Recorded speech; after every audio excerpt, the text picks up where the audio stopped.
Have a nice day, brothers and sisters in Christ.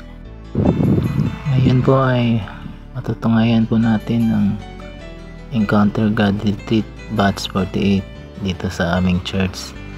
At ngayon po ay nagsisiyahan na naman ang mga anghel sa langit dahil meron po tayong 61 souls na nagbalik loob sa ating Panginoong Hesukristo.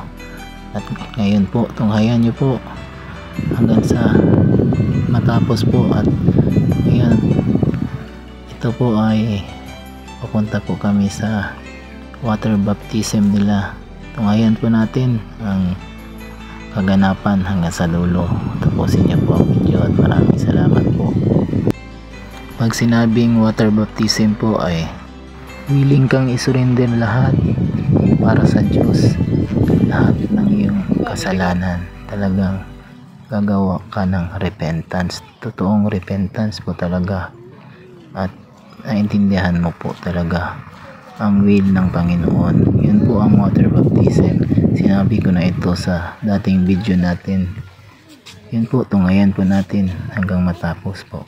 God bless po.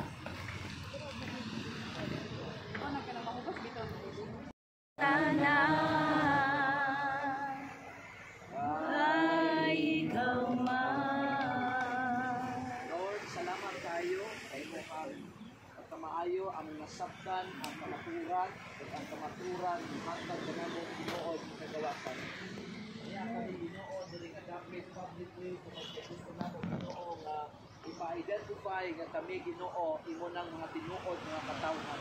Lord, today, O God, mao kini ang adlaw sa pagdesisyon O God sa among kinabuhi nga amo kayo Ginoo nga desisyonan sa pagbiya sa daan ng kinabuhi, and that Lord God, we are now ready to lead our. As we witness po, nakikita po natin na ito talagang nangyayari ngayon, na isa talagang revival po. Revival. Dahil po, biruin nyo, 61 souls ang nagbalik loob sa Diyos at sumurrender sa kanilang mga kasalanan. Lahat sinurrender nila. Repentance po talaga ang requirements ng Panginoon.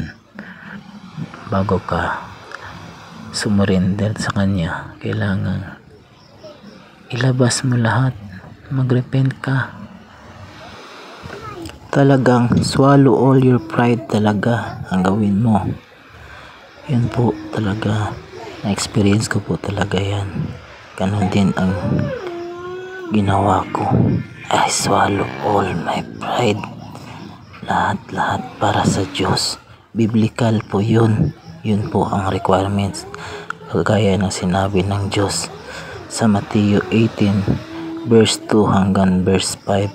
Sinabi niya po doon sinabi niya is be like a children if you want na magkaroon ka ng salvation. Gusto talaga ng Diyos na maging isang parang bata tayo na sunod-sunuran sa Kanya. Yun po ang gusto ng Diyos. Kung mapapansin mo ang bata, ang ugali ng bata, kahit pinalo po pa ng pinalo yan, yung anak mo kahit pinalo mo ng pinalo, talagang babalik siya sa atin at humahag pa rin sa atin at may respeto pa rin sa atin siya bilang ama. Yun po talaga ang ugali ng bata. Wala siyang pride kahit nasasaktan siya, babalik pa rin siya sa kanyang ama at may respeto pa rin siya at tingnan niya pa rin, makikita niya pa rin niya tayo ang kanyang ama. Yun po ang bata. Yun po ang bata. Yun po ang gusto ng ating Panginoon, that be like a child if you want to inherit the kingdom of heaven po. Sana po'y naintindihan natin at may natutunan po tayo ngayon. Maging sino ka man, lumapit ka sa Panginoon ng totoo, ng buong puso. at kaluluwa po. Yun lamang po.